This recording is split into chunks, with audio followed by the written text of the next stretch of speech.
Bonjour.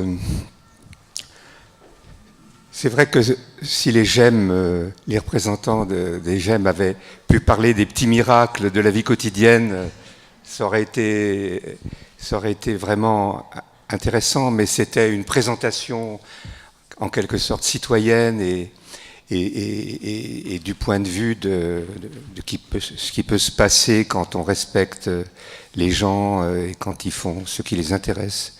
Alors, bon, je ne sais pas, j'espère que je vais amener une contribution à ce qui va être dit ce soir. Le terme de société inclusive, habituellement je ne l'utilise pas, je trouve que c'est un très beau terme parce que c'est un concept positif, différent de la lutte contre les exclusions, par exemple. C'est un concept positif. Alors, Marie-Vonne Yazid a dit qu'on était des vieux complices, c'était pour le bien. On était complices pour le bien, et en particulier pour faire, quand vous étiez à la direction de la Fondation des caisses d'épargne, une recherche sur les troubles de voisinage qui a été, je crois, importante. Pour Charles Gardou, bon, il parlera tout à l'heure. J'ai lu son bouquin, je le connais bien sûr, mais j'ai lu son bouquin « La société inclusive, parlons-en ». Je me suis dit, tiens, il y a des choses qui nous sont communes. En même temps, peut-être, il y a des choses sur lesquelles on peut discuter et c'est intéressant. Alors, pour me présenter un peu, j'ai combien, une demi-heure? Il y a 3 quarts d'heure au total avec la discussion. Il faut qu'à 19h15, on lance le film. Oula, d'accord, oui. Ah ben, c'est pas mal, oui. D'accord, oui, d'accord. 35 minutes. J'ai commencé à m'intéresser à ce qu'on appelait soit l'exclusion, soit la précarité, lorsqu'une infirmière du Vinatier m'a dit, c'était Jacqueline Picard, Monsieur Furtos, les gens ne souffrent plus comme avant. Et moi, j'étais pas au courant, je le dis souvent, j'étais pas au courant. Et elle l'avait remarqué que les chômeurs de longue durée, les RMistes à l'époque, des jeunes un peu azimutés, nous étaient envoyés par les travailleurs sociaux. Et puis, parce que les travailleurs sociaux étaient dans la difficulté professionnelle, et puis nous, on ne savait pas trop comment faire. Et souvent, quand je parle de ces choses sociales qui a constitué les 20 dernières années de ma vie professionnelle, des gens comme les associations d'usagers ou l'UNAFAM me disent, mais enfin, vous parlez pas de la maladie mentale, vous parlez de la société, vous parlez de la précarité, et vous connaissez pas ce que c'est que la santé mentale, la maladie, la souffrance psychique, etc. En réalité, je dois vous dire que je suis arrivé à un niveau de transversalité qui fait que, quel que soit le statut ou le niveau de souffrance des gens, pour moi, ce sont tous des personnes qui vivent dans la même société et qui sont soumis aux mêmes forces, en particulier de déliaison sociale. Et donc, je ne fais pas tellement de différence selon le fait d'avoir une maladie pour laquelle on est soigné ou de ne pas avoir de maladie mais être dans une précarité au sens péjoratif du terme noir, etc. Bon, quand je suis en position professionnelle, je fais une différence. Si je suis en position soignante, je suis soignant. Mais sur le plan de la théorie, je vais vous parler de théorie aujourd'hui. J'espère que ça ne va pas tomber à côté. Je ne fais pas trop de différence. J'ai des gens en face de moi qui souffrent ou qui peuvent avoir des problèmes très importants. Mais bon, alors, ça c'était d'abord pour vous dire une sorte de petite présentation. Alors, je vais rentrer tout de suite dans le vif du sujet. J'ai dit comme titre, le lien social, entre solidarité et cohésion sociale, il faut choisir. C'est quelque chose dont je n'aurais pas pu vous parler il y a 1 an. Je n'étais pas au courant de la différence entre solidarité et cohésion sociale. J'ai été invité au premier congrès de Santé Mentale France, il y a environ 1 mois et demi, où ils m'ont demandé, dites-nous des choses sur la cohésion sociale et la santé mentale. Alors j'ai réfléchi, et quand on réfléchit, forcément, on progresse. Et alors, je me suis aperçu que la cohésion sociale et la solidarité étaient 2 choses, les politiques de solidarité et les politiques de cohésion sociale n'avaient rien à voir. Évidemment, tout dépend ce qu'on met derrière les mots, tout dépend ce que les personnes en font. Mais tout de même, je vais vous dire, en gros, la différence que j'ai découvert il n'y a pas longtemps. Peut-être que vous connaissez. La cohésion sociale suppose des parties fragmentées. On ne parle pas de cohésion sociale quand il y a une société inclusive, par exemple, justement. C'est parce que la société est inclusive qu'on se dit, oulala, mon Dieu, il faut faire quelque chose, les gens ne sont pas cohésés. Cohésé, ça vient d'un terme qui veut dire faire des nœuds, lier.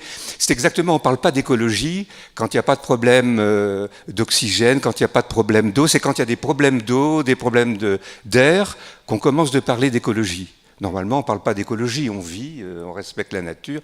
Mais quand il se trouve qu'il y a des problèmes, on dit écologie. Eh bien, on dit cohésion sociale quand le lien social ne va plus de soi.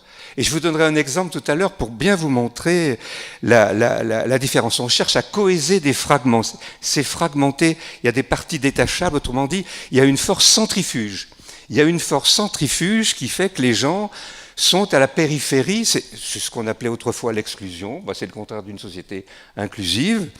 Alors, il faut savoir qu'on utilise Durkheim, qui était le premier sociologue français, un des premiers mondiaux, en a parlé à la fin du XIXe siècle, mais en fait, politiquement, on a commencé de remplacer les politiques de solidarité par des politiques de cohésion sociale après les 30 Glorieuses.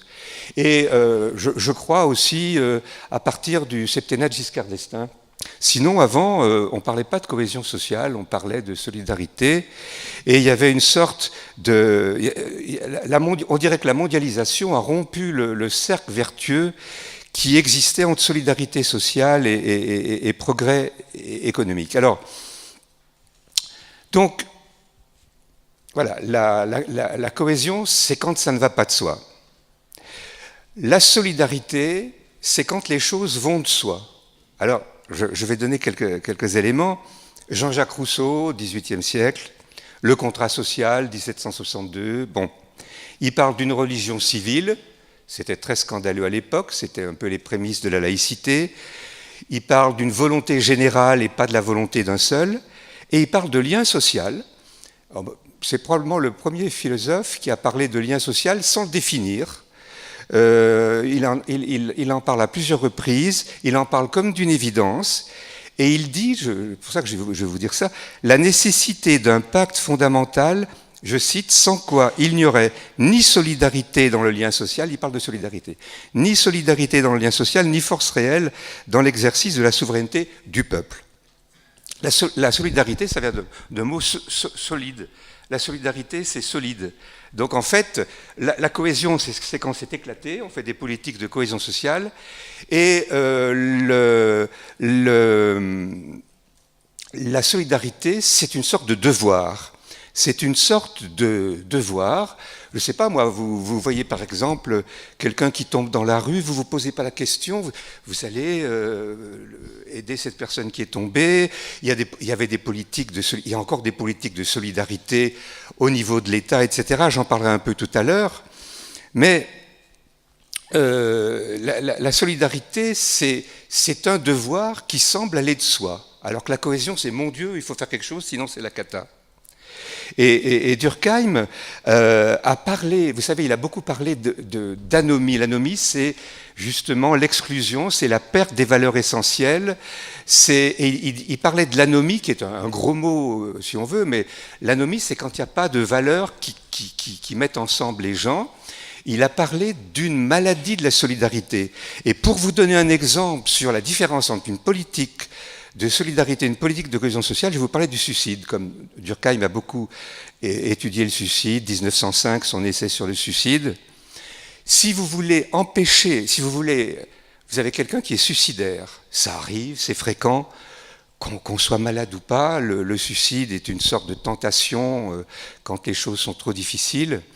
Et surtout, quand on se dit, plus jamais personne ne pourra m'aider à vivre. Le suicide, c'est quelqu'un qui, d'une manière directe ou indirecte, se dit plus jamais quelqu'un pourra m'aider à vivre. Si vous êtes, en tant que citoyen, en tant que psychiatre, en tant que psychologue, en tant que voisin, en tant qu'associatif, dans une politique de solidarité, Vous voudrez empêcher le suicide parce que vous voulez que cette personne vive. Vous avez une sorte de désir inconditionnel que la personne suicidaire vive, même si vous savez que vous n'êtes pas tout puissant. La prévention du suicide par solidarité, c'est parce qu'on aime que les gens vivent, on aime la vie des gens. C'est pas évident, hein, aimer la vie des gens. Eh bien, quand vous voulez faire une prévention du suicide par cohésion sociale, ce qui se passe actuellement, d'une certaine manière, c'est « oulala, faut pas que les gens se suicident, on va avoir des problèmes avec les tribunaux, la famille va nous attaquer, dans la clinique il va y avoir une mauvaise ambiance, c'est embêtant le suicide, c'est un échec personnel, etc. » Je grossis le trait.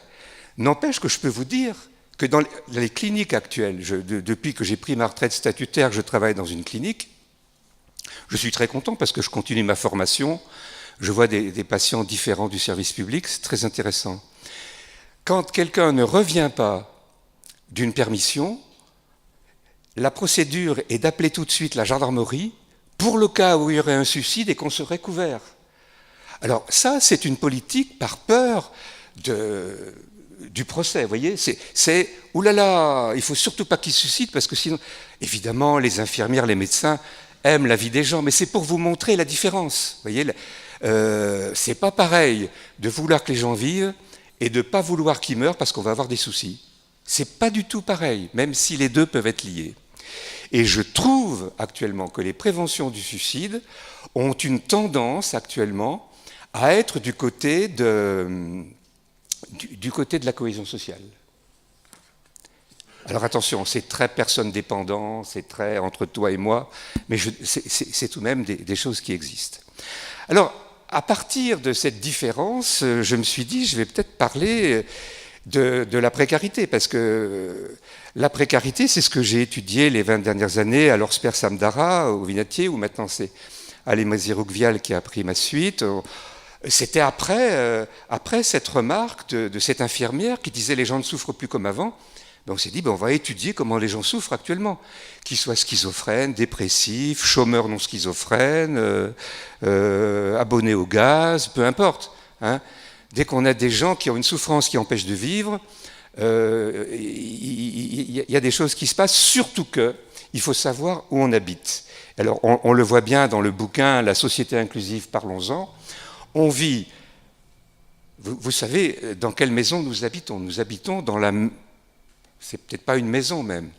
On vit dans un monde où les choses sont gérées par des flux d'argent, des flux de marchandises, des flux de personnes, des flux d'informations. Et même dans les hôpitaux, c'est comme ça. On travaille avec des flux de dossiers, combien on a fait de dossiers. C'est comme ça même dans les associations caritatives, les associations humanitaires. Le management est une chose mondiale qui travaille sur les flux. Donc quand on veut travailler avec les personnes, il y a une sorte de conflit naturel entre le management qui travaille sur les flux et les gens qui sont en première ligne ou en deuxième ligne qui travaillent avec des personnes. Une chose que j'ai découvert, et là tout le monde n'est pas d'accord avec moi, ça fait rien, c'est pas embêtant, j'ai décrit les pathologies de la mauvaise précarité. Il y a les luttes contre la précarité sociale, etc. Par exemple, la grande précarité, c'est les gens à la rue. Bon, c'est un mot qu'on utilise, mais on oublie que le mot précarité a une connotation positive qui d'ailleurs est du côté de la société inclusive. Qu'est-ce que c'est que la bonne précarité? Alors quand je parle de bonne précarité, j'en dis t'as pas le droit de dire ça, etc. Il n'y a pas de bonne précarité. Le mot précarité vient du latin précari qui veut dire demander pour avoir. Et la bonne précarité, c'est simplement le fait qu'un être humain, et même les mammifères, mais les êtres humains, je parle pour nous, nous ne pouvons pas vivre sans l'aide des autres. La bonne précarité, c'est simplement « je ne peux pas vivre sans l'aide des autres ».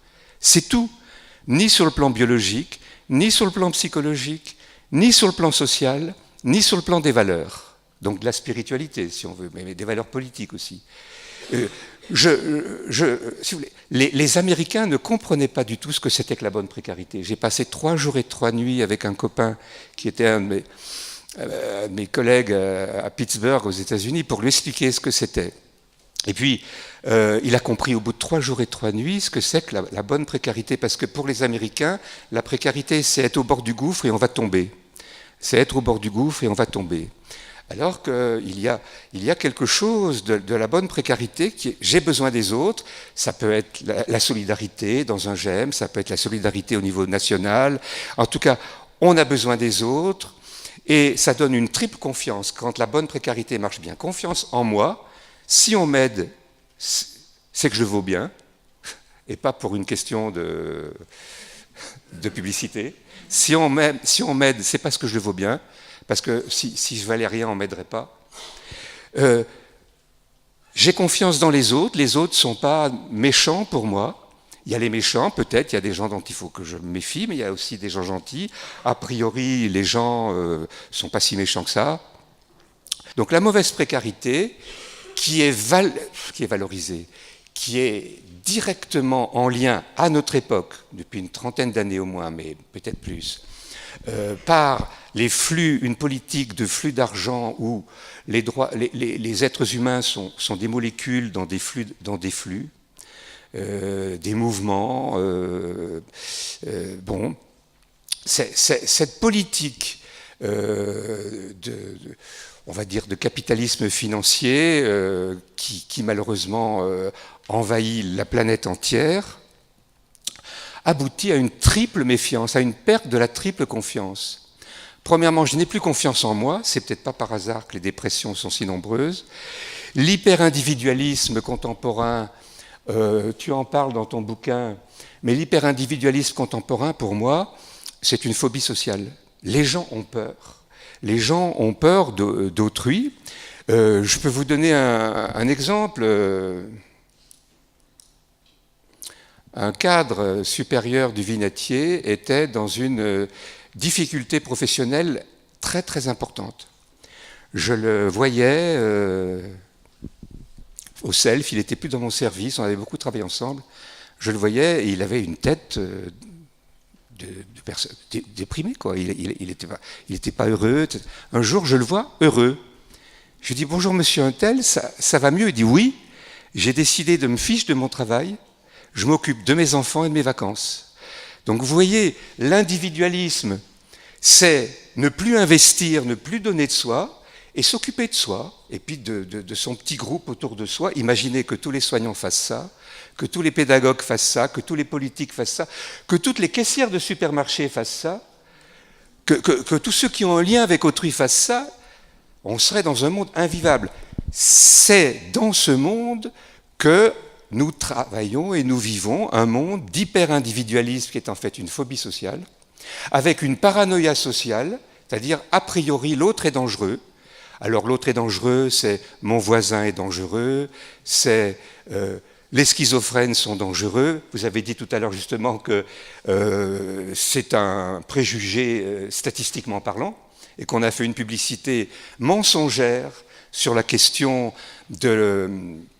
des meurtres faits par des personnes affectées de troubles dits mentaux, de souffrances psychiques. C'est une publicité mensongère, mais dans une société où la confiance dans autrui se transforme en méfiance, eh bien, on trouve des gens qui font peur, les voisins, les jeunes, les malades mentaux, les étrangers. Et alors, je dirais, quand il y a des attentats, ça vient confirmer la paranoïa sociale. Mais on n'a pas eu besoin des attentats et du terrorisme pour avoir peur dans la rue, pour avoir peur de parler dans le train à quelqu'un, pour dans les hôpitaux ne pas oser. Enfin, depuis le président Sarkozy, et certains crimes justement qui ont été faits par des patients qui étaient en permission, etc., il y a une quantité d'argent et d'investissement qui a été fait pour la sécurité, qui fait qu'il faut vraiment être bien outillé pour ne pas avoir peur. Moi, je travaillais au CMP jusqu'à 21h le soir, tout seul, parce que les gens partaient à 17h. Comme je voyageais beaucoup, je travaillais tard. Et mes collègues disaient, mais t'as pas peur? Je dis, mais non, j'ai pas peur. Parce que même si les gens s'énervent, On sait comment faire avec quelqu'un qui s'énerve et le nombre de psychiatres morts au champ d'honneur est très faible. Très très faible. Mais la peur de l'autre est très forte. Et les infirmières ne se promènent pas maintenant sur un petit bitonio pour que si jamais elles sont attaquées, il y a tout de suite du... Alors attention, la prudence c'est une bonne chose, mais la paranoïa c'est pas une bonne chose. Et il faut vraiment distinguer le principe de prudence qui est simplement que quand on aime les gens, on ne fait pas n'importe quoi. Et si on s'aime soi aussi, on ne fait pas n'importe quoi, on ne veut pas prendre de risques, du principe de précaution qui est un principe paranoïaque. Le principe de précaution qui est malheureusement dans la Constitution, c'est « je ne vais pas le faire parce que si ça me tombe dessus, je serai responsable ». C'est ça le principe de précaution. On mettrait au point l'aspirine aujourd'hui, l'aspirine ne sortirait jamais sur le marché, c'est trop dangereux. Le principe de précaution, c'est « je ne prends pas de risque ». Moi, je sais, j'ai vu des psychiatres à la retraite comme moi, enfin à la retraite statutaire. Autrefois, par exemple, quand on était responsable, on disait « faites ça, je vous couvre ».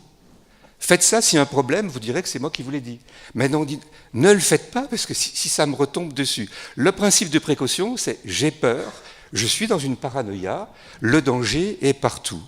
Et puis alors, le grand temps, la perte du grand temps, vous parlez de se souvenir de ses grands-parents, de ses arrière-grands-parents, de l'homme de Cro-Magnon, vivre avec nos morts, et vivre même avec les morts qui sont morts dans une indignité, effectivement, du fait de la situation pendant la dernière guerre mondiale. Le grand temps, c'est vivre avec nos morts, les vivants et ceux qui ne sont pas encore nés. C'est vivre dans un temps qui nous a précédés et qui nous suivra. Au lieu de ça, dans la mauvaise précarité, je ne parle pas de la bonne précarité, parce que dans la bonne précarité, on a confiance. On dit, bon, je me débrouillerai toujours. Dans la mauvaise précarité, à la place de ce grand temps, qui est un temps paisible, même si on sait qu'il peut y avoir du danger, et qu'il faut être prudent mais pas paranoïaque, il y a un temps accéléré. Je ne sais pas si ceux qui vont bien sont toujours en retard d'un dossier. Même moi, quand je rentre chez moi le soir, je me précipite sur mon ordinateur, on est toujours en retard. On est toujours dans un temps de l'urgence. Actuellement pour ceux qui vont bien. Ceux qui vont mal, ils sont dans un temps dépressif, mélancolique, tout est foutu, c'est la décadence, il n'y a plus de médecine, il n'y a plus de pédagogie, il n'y a plus de politique, il n'y a plus rien, il n'y a plus d'avenir surtout. Et puis... Donc le temps mélancolique, c'est le temps de la mauvaise précarité pour les gens qui vont mal. Pour les gens qui vont bien, c'est un temps maniaque. On est toujours pressé, on est toujours dans l'accélération, comme dans un camion qui va trop vite. Et comment on va l'arrêter, on ne sait pas. Et puis si ce n'est pas un temps mélancolique, c'est-à-dire un temps dépressif, tout est foutu, c'est un temps traumatique. Je regarde qui va me faire quelque chose.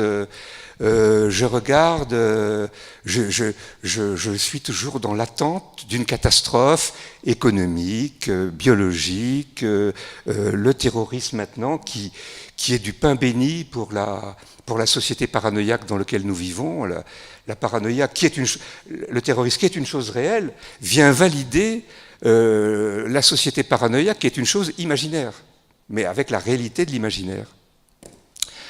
Alors, ceux qui vivent dans la mauvaise précarité et qui sont envahis par elle, ils ne demandent pas quand ils ont besoin, ils récusent même l'aide et souvent on est obligé... par exemple, le truc typique, c'est j'ai décrit les pathologies justement qui vont très loin de ça, j'ai décrit par exemple le syndrome d'auto-exclusion. Vous savez, un homme de la rue, mais ça peut être un cadre supérieur, hein. Un homme de la rue, un cadre supérieur qui va bien, vous lui dites, écoutez, comment ça va? Il vous dit, très bien, docteur, et vous?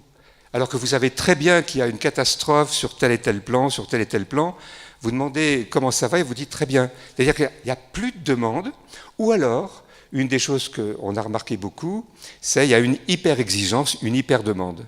L'hyper-demande, les gens, vous savez, les gens sont surpris, à Médecins du Monde, ou pour ceux qui travaillent avec la grande précarité, de voir quelquefois les gens qui sont les plus précaires ont une exigence comme Louis XIV. Je veux faire ceci, je veux faire cela.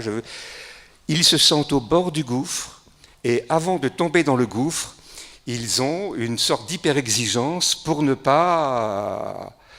garder quelque chose de solide, en fait. Et l'hyper-exigence est un signe de mauvaise précarité.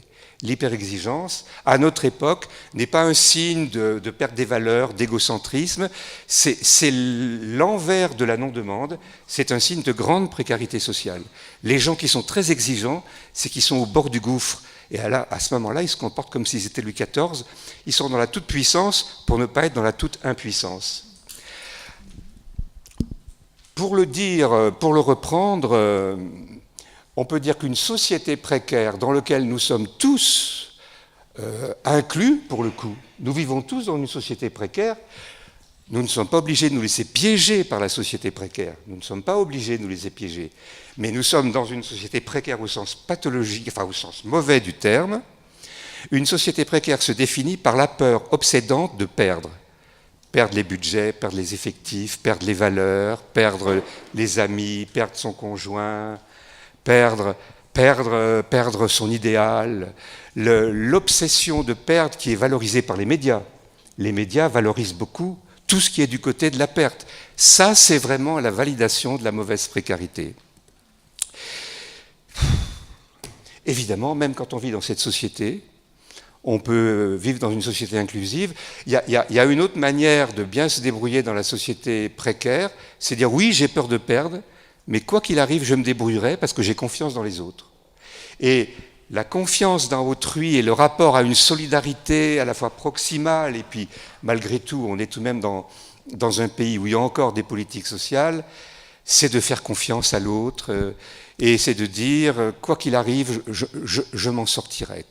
Mais, quoi qu'il arrive, je m'en sortirai, suppose d'avoir à l'horizon le fait qu'il peut y avoir une catastrophe. Et vous savez qu'il y a une dizaine d'années, Emmaüs avait fait une statistique, avait fait un sondage, 60% des gens à peu près, enfin non, 47% des Français interrogés avaient peur de devenir SDF.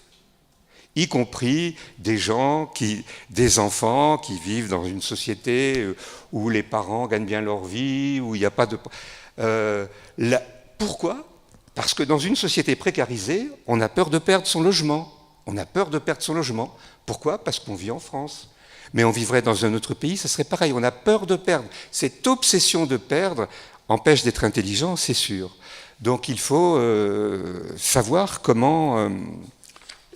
comment souffrir de cette situation et comment ne pas s'empêcher de souffrir.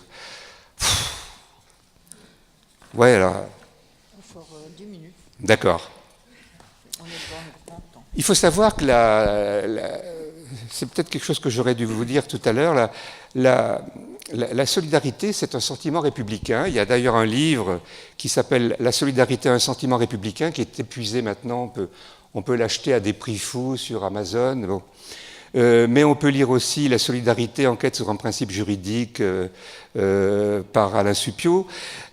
C'est un principe républicain qui a été inventé par la Révolution française d'une manière qui allait de soi et qui a été terrorisé à la fin du XIXe siècle, où, par exemple, Léon Bourgeois, je me demande s'il n'était pas Premier ministre, Léon Bourgeois, je ne me souviens plus, enfin, Léon Bourgeois a décrit une solidarité et une interdépendance qui est un fait, qui va de soi, et il disait, et qui était une attitude volontariste qui se marquait par un devoir envers autrui. C'est vraiment quelque chose qui est venu à la fin du XIXe siècle, et on peut dire que les solidarités nationales, ensuite, qui ne sont pas des solidarités proximales, mais des solidarités portées par la République, ont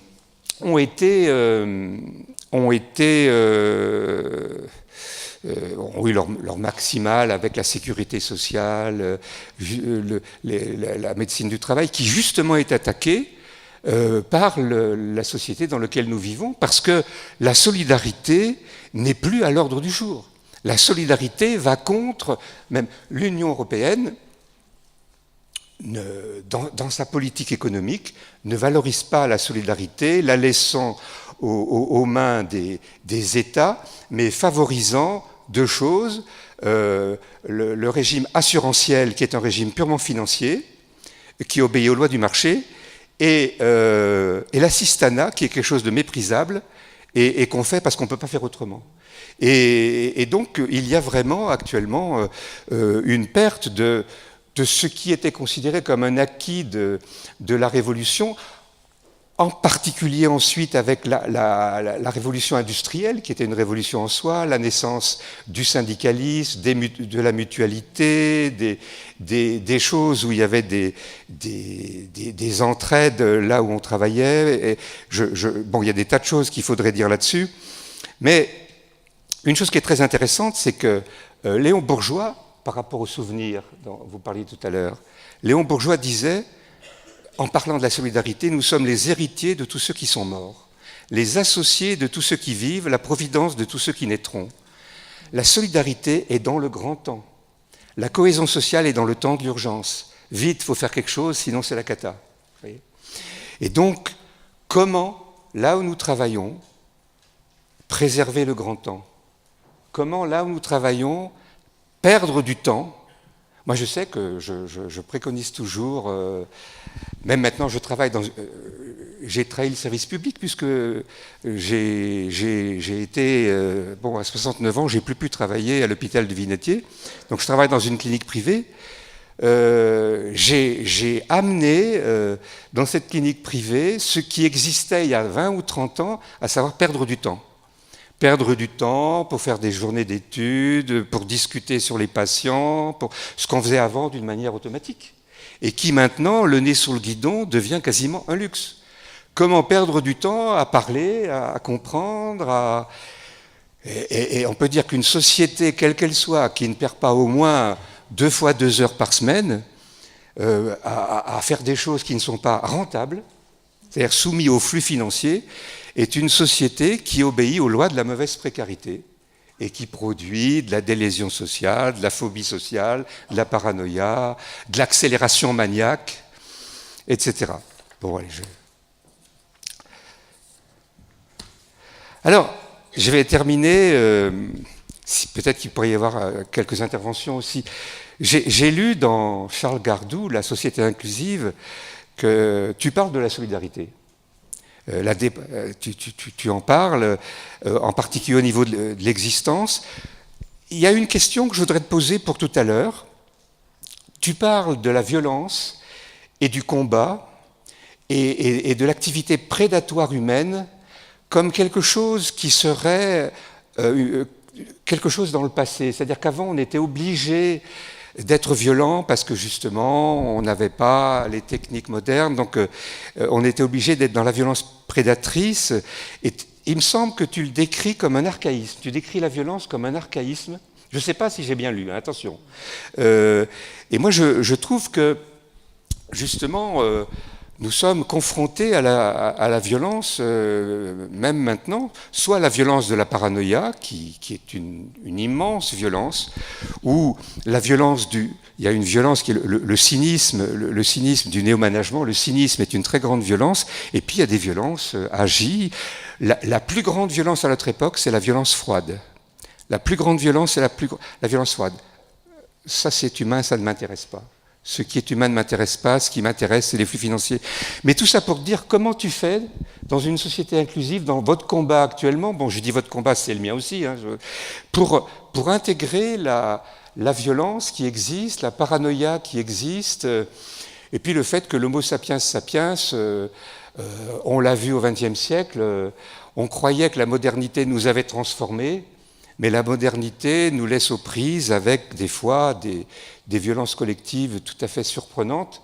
Et actuellement, il y a des violences collectives sous forme chaude ou sous forme froide qui posent problème. Ce que j'ai trouvé à titre personnel, et ce qu'on observe dans la clinique psychosociale, c'est-à-dire la clinique où les gens souffrent à la fois pour des choses d'origine sociale et pour des choses psychologiques, c'est quand ces personnes s'empêchent de souffrir pour vivre, parce que souvent quand on souffre trop, on a des comportements de survie, on s'empêche de souffrir, c'est pratique, c'est celui qui est en face qui porte la souffrance de l'autre.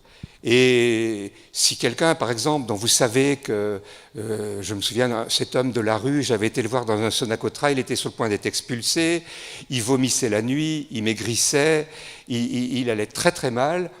Et quand justement on est allé le voir, il dit « Bonjour docteur, comment ça va ?» Il y a une manière de faire avec ces personnes qui ne veulent pas souffrir pour survivre, pour rester vivants, c'est d'être en malaise, c'est-à-dire en quelque sorte de porter leur malaise. Et vous savez très bien que quand quelqu'un va mal, celui qui est en face, il sent l'angoisse, il sent. Et pour sentir l'angoisse de l'autre, il faut se sentir en communauté avec lui. Il ne faut pas se sentir, par exemple, moi je suis médecin, lui est malade, ou moi je suis travailleur social, lui est RSA. Il faut qu'il y ait une communauté suffisante pour qu'on accepte de souffrir de certaines situations. Je peux vous dire que le fait alors de travailler dans la grande précarité, c'est-à-dire avec les gens qui objectivement ont des pertes considérables, ça fait souffrir ceux qui travaillent dans ces endroits. Et je dirais que la souffrance partagée est un signe de fraternité. Et c'est pour ça que, pour terminer, je vais vous donner la définition de la santé mentale que j'ai donnée en 2004, qui évidemment est une définition qu'on trouve dans les livres, mais qui n'est pas une définition officielle. La santé mentale, une santé mentale suffisamment bonne, c'est la capacité de vivre et de souffrir. On dit « faut être heureux, mon œil ». Quelqu'un qui aujourd'hui ne souffre pas, c'est un autiste social. Quelqu'un qui n'est pas capable de souffrir aujourd'hui, il va mal pour moi. Nous, on les appelle les normopathes, des gens tellement normaux qui ne souffrent pas. Bon, c'est vraiment ennuyeux, quelqu'un qui... Alors, quand on a des bons moments de fraternité, d'amitié, d'amour professionnel, on en profite, on ne boude pas son plaisir. Mais quelqu'un qui ne souffre pas aujourd'hui, pour moi, il va mal. Donc, la santé mentale, c'est la capacité de vivre et de souffrir avec soi-même et avec autrui, dans un environnement donné. Par exemple, on est dans la mondialisation aujourd'hui. Cette mondialisation, elle est sous le mode du capitalisme financier et modifiable par l'activité des gens, donc modifiable par exemple par l'association. La situation est donnée, mais elle est modifiable, sans violence si possible, mais non sans révolte. Et pour moi, la révolte fait partie de la santé mentale. Et par exemple, quand j'ai des patients qui se révoltent, qui ne sont pas contents, moi je suis content. Moi je suis content parce que tant qu'on se révolte, c'est qu'on croit des valeurs. Et donc sans destructivité si possible, mais non pas sans révolte, c'est-à-dire la capacité de dire non. Alors voilà, je ne sais pas si j'ai amené quelque chose, mais voilà ce que je voulais vous dire aujourd'hui.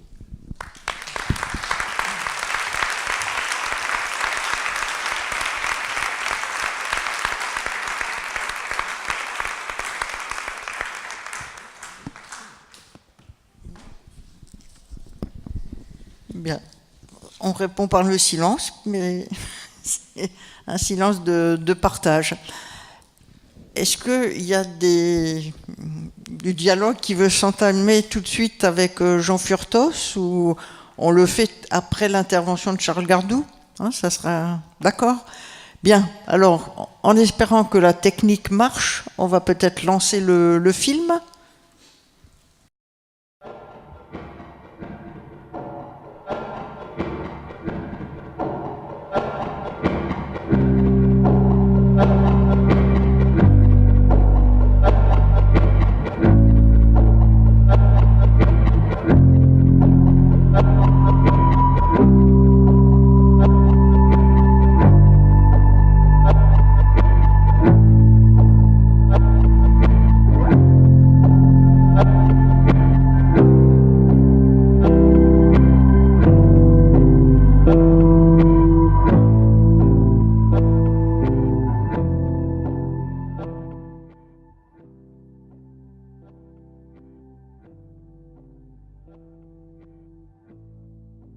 Bonjour, je m'appelle David. Ça fait 23 ans que je travaille à les ateliers Sorfalaise. Je suis délégué de travailleurs. Comment tu as appréhendé la rencontre? Au début, j'avais un peu peur parce que j'avais peur que ça se passe mal.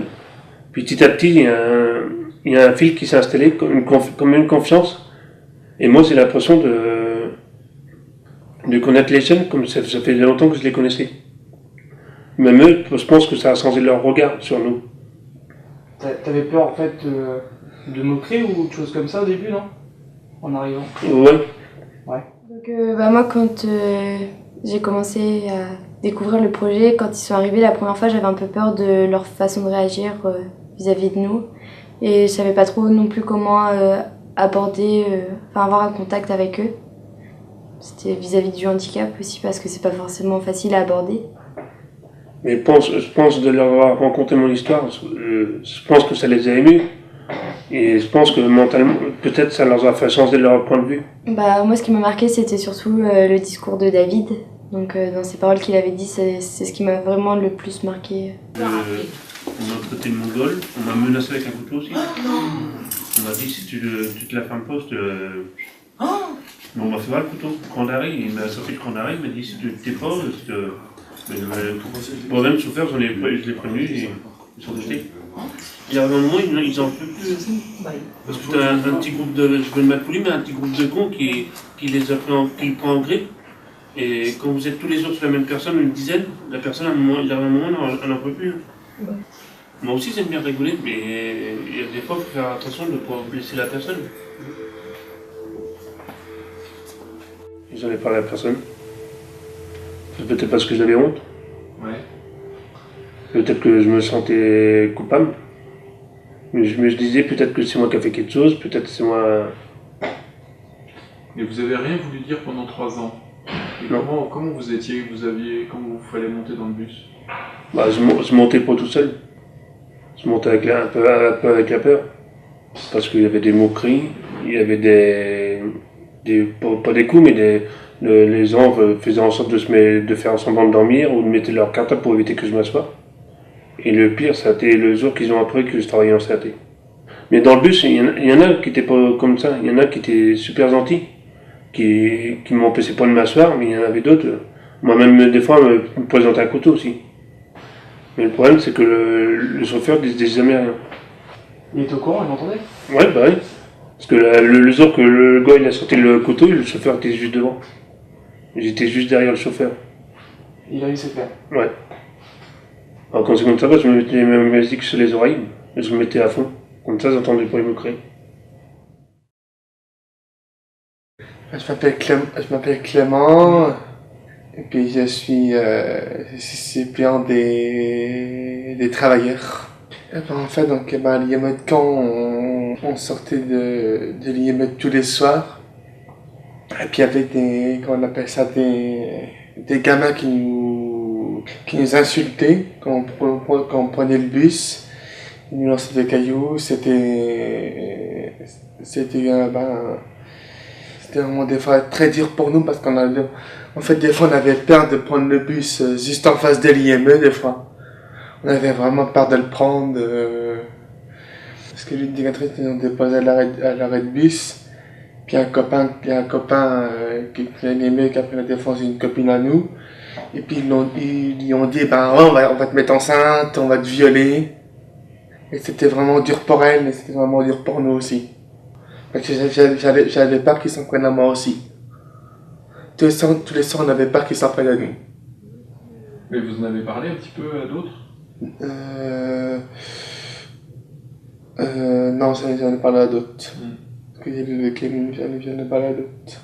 Au départ, un peu de hasard. D'un côté, il y a des lycéens qu'on veut intéresser à l'ouverture prochaine du mémorial de Falaise. Le sujet des personnes vulnérables pendant l'occupation relève autant de leur cours d'histoire que de leur champ professionnel. Et puis on entend parler du mouvement pour une société inclusive. De l'autre côté, il y a l'essor, avec des travailleurs qui veulent agir pour cette société et qui s'intéressent à cette histoire des années noires, qui est aussi la leur. Alors les uns sont allés vers les autres pour se connaître, pour travailler ensemble. Visite du lycée par les uns, et travail au sein de chacun des ateliers de l'ESAT pour les autres. L'histoire des travailleurs va émouvoir les élèves. Ils vont découvrir ensemble une histoire bien plus terrible. On s'est donc retrouvés pour discuter histoire, débattre, visiter, échanger et découvrir le plaisir de le faire ensemble. Ainsi, les travailleurs et les élèves apportent leur contribution à la construction de la société inclusive, en donnant par l'exemple une réponse modeste et généreuse à la question du plus jamais ça. Donc à vous de faire voir comment vous travaillez, comment le restaurant fonctionne. Gilles et moi, on est plus en retrait aujourd'hui. Donc voilà, d'accord ?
Bon, ben ça me fait plaisir d'être avec vous. On se connaît pas bien, mais on va se connaître. Hein.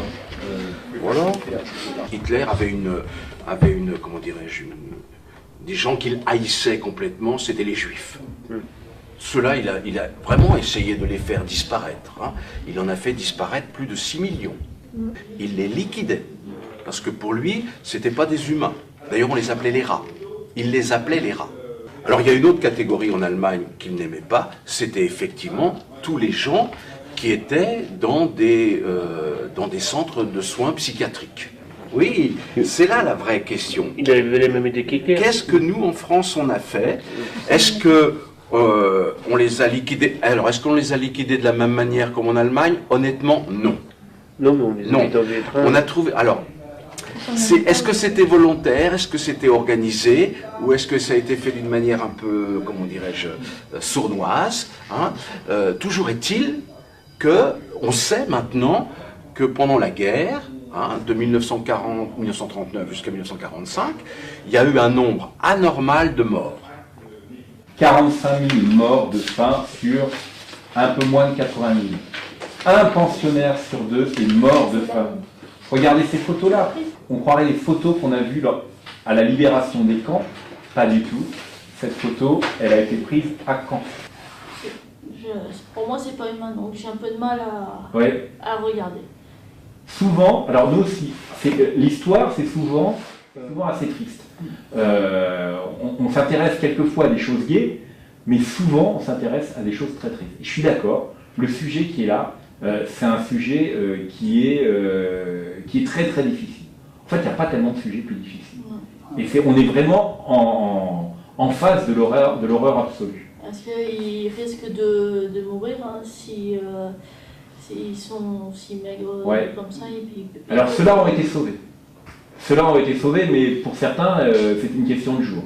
Mais beaucoup sont morts.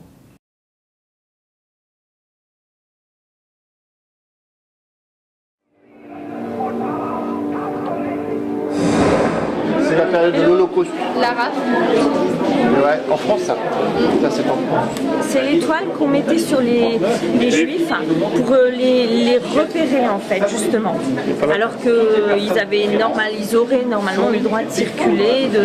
Et là, justement, les Allemands leur mettaient cette étoile-là pour pouvoir les repérer. Les nanas sont chantés, les nanas sont méchants. Exactement. En fait, elles sont toutes monstrueuses.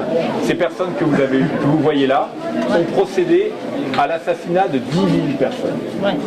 10 000 personnes en plus, en testant des moyens. On a expérimenté des chambres à gaz, des systèmes de mise à mort avec des injections, toutes sortes de choses comme ça. Les familles pensaient confier leurs parents, leurs enfants à des institutions qui s'en occupaient d'elles, et puis recevaient un courrier, toujours le même, qui disait votre enfant est mort, Et il avait disparu en fait. On les enterrait dans des fosses communes et la société se débarrassait d'un grand nombre, 90 000 personnes ont été assassinées de la sorte. Fiche dit, ce malade héréditaire coûte 60 000 Reichsmark à la communauté pour vivre. Citoyen, c'est aussi votre argent. En fait, l'argument pour éliminer les personnes handicapées, c'est de dire ça coûte cher. Et on prend à témoin la population en disant c'est votre argent, c'est vos impôts. Ça débarque. Ici, ça repousse par les Allemands et ça n'arrive pas à franchir. Et donc, au bout d'un moment, ils vont arriver à passer par ce petit couloir-là et les Allemands vont être ici et ils vont être encerclés. Et ça va devenir la poche, et vous qui êtes de la région de Falaise, on va appeler ça la poche de Falaise. Ah ouais, ils nous ont dit, on a eu peur au début. Bah justement la même chose que nous, quoi. Comment on allait réagir, si on allait leur parler, si on allait pas se moquer. Quand on est parti manger avec Nicodème, ouais. Donc il y a eu une réaction un peu globale de toutes les lycéennes. Alors qu'est-ce que tu peux nous en parler? Bah en fait, on est arrivé au lycée avec les travailleurs, on venait du mémorial et là, t'as tout le monde qui nous regardait bizarre, on entendait des moqueries, on nous pointait du doigt. Ils savent pas en fait ce qu'il y a derrière. J'avais honte parce que bah je me dis ouais, enfin c'est des lycéens comme nous et j'avais honte que les travailleurs voyaient ça quoi. Et je me suis mis à leur place à un moment, je sais comment ils peuvent vivre ça tous les jours quoi.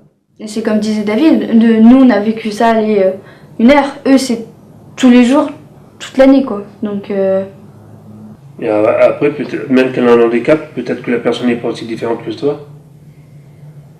Disons, ils n'osent pas venir nous parler. Et nous, de notre côté, bah, c'est pareil, on a tellement moqué qu'on n'ose pas aller vers les gens. En fait, ça a fait comme un déclic, comme quoi, rien que les regards des gens peuvent être blessants, en fait. Et qui pense quoi de vous, des personnes qu'on est des personnes comme tout le monde. Qu'on a un travail, qu'on a une vie sociale, et qu'on fait partie de la société. Qu'on ne nous mette pas à côté.